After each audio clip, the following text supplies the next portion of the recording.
So I sat there, and that was the only chair available. And it was between Tiny and Curly. And Dash was about 3 guys down. He didn't save a chair next to him. So, okay.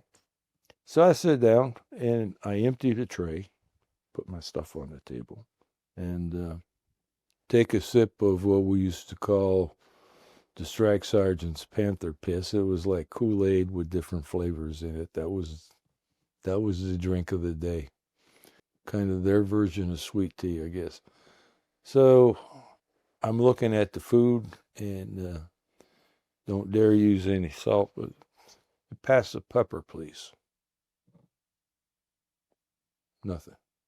So I said it again. I said, somebody pass me the pepper, please, Everybody ignores me. I look over at Dash. He's got his head down. He's cutting his meat,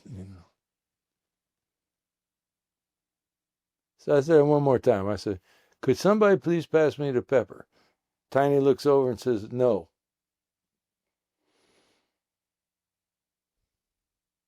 No.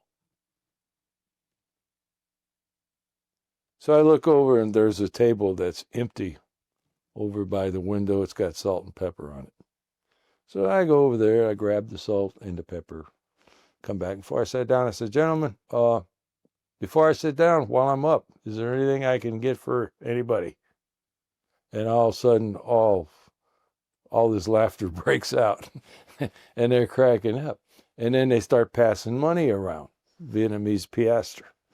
What it was Dash was talking to these guys, and he said, I know my lieutenant so well that I can tell what he's going to do anytime something is about to happen. So they said, well, let's do, well, here's what we'll do. We'll invite him to the table, and it will be as rude as we can possibly be. And this guy, we know, has a light trigger and a temper. And he said, he will go crazy. Dash says, no, he won't. Here's what he'll do.